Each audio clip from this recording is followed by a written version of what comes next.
जो हमारा गन्नौर में विश्व स्तरीय मंडी का गति से विकास हो रहा है,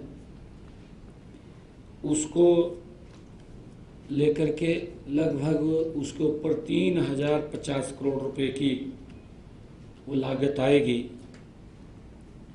इसके लिए आज बैठक में नाबार्ड से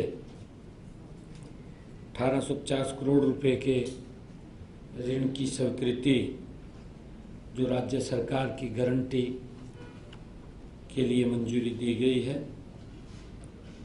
इस मंडी से हरियाणा के साथ साथ पड़ोसी राज्यों के किसानों को भी व दिल्ली के व्यापारियों को भी बड़ा लाभ मिलने वाला है, क्योंकि अंतर्राष्ट्रीय स्तर की ये हॉर्टिकल्चर मंडी है जिसका लाभ हिमाचल, जम्मू कश्मीर और पंजाब, राजस्थान, उत्तर प्रदेश सब किसानों को वहाँ पर उसका लाभ मिलने वाला है और गति से पूरे समय में उसको पूरा कराने का सरकार लगातार उसके ऊपर ध्यान कर रही है।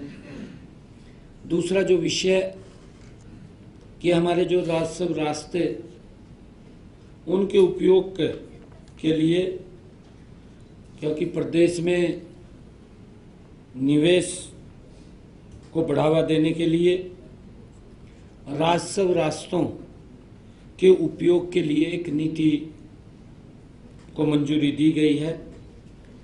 इस नीति के तहत आवासीय कॉलोनी, औद्योगिक कॉलोनी या कोई अन्य प्रोजेक्ट में सीवरेज की पाइपलाइन, पानी की पाइपलाइन, बिजली की कोई नीचे अंडरग्राउंड लाइन, गैस की पाइपलाइन जैसी सुविधाओं को विकसित करने में सहायता मिलेगी, उसको ये मंजूरी दी गई है ताकि उनका उपयोग कर सकें। तीसरा जो विषय था कि हमारे जो विधानसभा में जो पूर्व विधायक हैं, क्योंकि उनकी दुआई के लिए एक मुश्त जो हरियाणा विधानसभा सदस्यों को चिकित्सा सुविधाएं नियम 1988 में संशोधन को मंजूरी दी गई है और उसके तहत 60 वर्ष से अधिक आयु के पेंशनर्स को 10,000 रुपये प्रति माह की दर से चिकित्सा भत्ता वो मिलेगा, उसको मंजूरी दी गई है। और हरियाणा राज्य कृषि विपणन बोर्ड के आवंटियों को भी हमने इस बैठक में बड़ी राहत दिया। एक फैसला किया है कि जिन मामलों में नो ड्यूज सर्टिफिकेट या कन्वेंस डीड हो चुकी है, जिन्होंने पैसा दे दिया, नो ड्यूज सर्टिफिकेट उनका मिल गया है, कन्वेंस डीड उनकी हो चुकी है और पीपीएम सॉफ्टवेयर में बकाया राशि दिखाई गई है, क्योंकि जब सॉफ्टवेयर बना तो उनका बकाया उनका खड़ा कर दिया निकाल करके। ऐसे आवंटियों को से केवल बकाया मूल राशि ही वसूली जाएगी।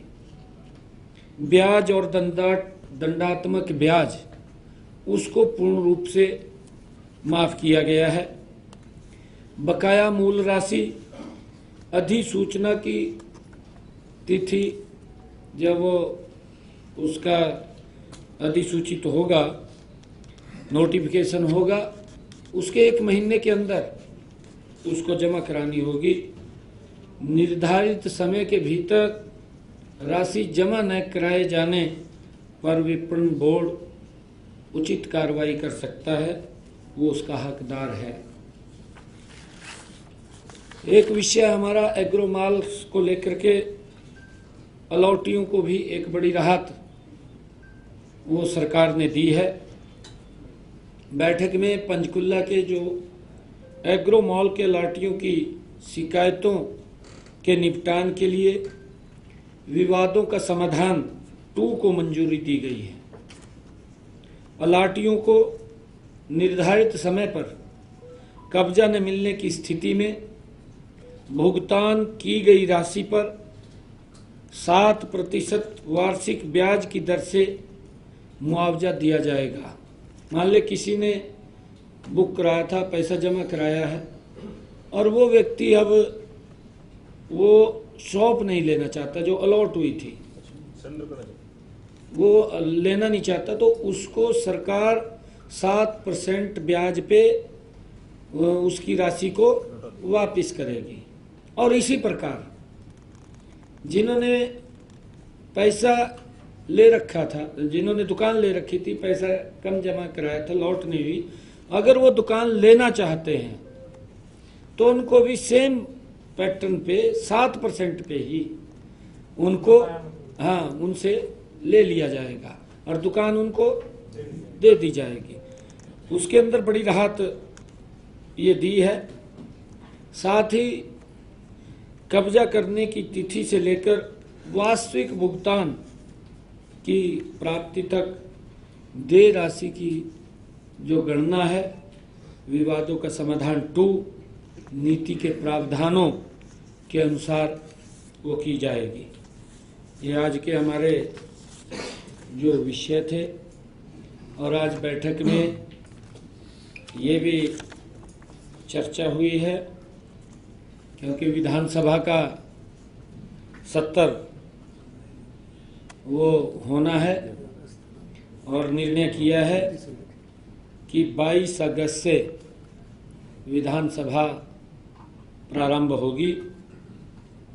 बाकी बीएससी की बैठक में वो बैठ कर के निर्णय होगा कि कब तक वो चालू रहेगा।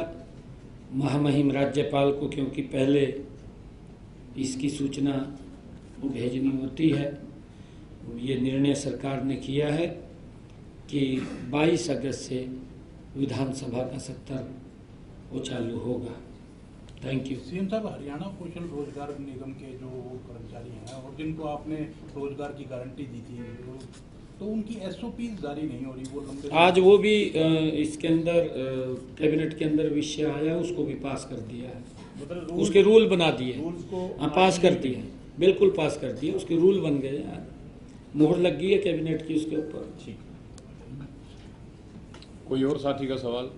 कलेक्टरेट को लेकर के पूर्व मुख्यमंत्री भूपेंद्र हुड्डा कह रहे हैं कि पिछले साल भी बढ़ोतरी की थी, अब फिर बढ़ोतरी सरकार कर रही है, आम आदमी गरीब आदमी से दूर होती जा रही है, इस तरीके की। नहीं, देखिए, उसके लिए हम ये सरकार, एक तो मैं स्पष्ट कर देता हूँ, गरीब के हित का मजबूती से ध्यान रखने वाली सरकार है। गरीब को कैसे सशक्त और मजबूत किया जाए, ये सरकार की जो नीतियां योजनाएं हैं उसको केंद्र में रख करके, ध्यान में रख करके सरकार निर्णय लेती है। ऐसा नहीं है, क्योंकि कांग्रेस तो बड़े बड़े आदमियों को ध्यान में रख करके निर्णय लेती थी। यही तो फर्क है हमारी सरकार में और उनकी सरकार में। आज गरीब व्यक्ति को चिंता नहीं है किसी प्रकार की, और उनकी सरकार में गरीब व्यक्ति चिंता में मर जाता था, कोई सुनने वाला नहीं होता था, कराही कराही करता रहता था गरीब व्यक्ति, और वो तो राजी रहते थे बड़े बड़े आदमियों के साथ, उनको तो नीचा दिखाई नहीं देता था कुछ। परंतु मोदी जी के नेतृत्व के अंदर जो सरकार ये डबल इंजन की चल रही है, कोई भी योजना चाहे नरेंद्र मोदी जी बना रहे हैं, हरियाणा सरकार बना रही है, डबल इंजन की सरकार बना रही है, गरीब को केंद्र में रख करके तब योजना बनती है। गरीब व्यक्ति को किसी प्रकार की दिक्कत समस्या नहीं है। अगर आप देखें गुरुग्राम जैसा शहर, जहां पर लगभग मार्केट वैल्यू से 200% ज़्यादा रेट पे ज़मीनें बिक रही हैं, आपके सामने बिक रही है, कोई दिक्कत नहीं, फिर वहाँ कोई दिक्कत थोड़ी है। भाई अगर ये बुबाड्रा साहब वहाँ बैठे हैं, फिर मैं क्या करूँ? इससे जो हमने कलेक्टर रेट बढ़ाई, इससे हमारा एक्स्ट्रा जो रेवेन्यू आएगा वो 1500 नहीं तो क्या उनकी चिंता हो रही है हुड्डा साहब को? उसकी किसकी? ऐसा जो वाड्रा साहब वाला आपने बात की, शायद आप समझ गए होंगे। तो सिंह साहब, ये जो हमने रेवेन्यू कलेक्टरेट को, क्योंकि हर साल का फिनोमेना है बढ़ने का, जो इस साल बढ़ा रहे हैं, इससे हमारा एडिशनल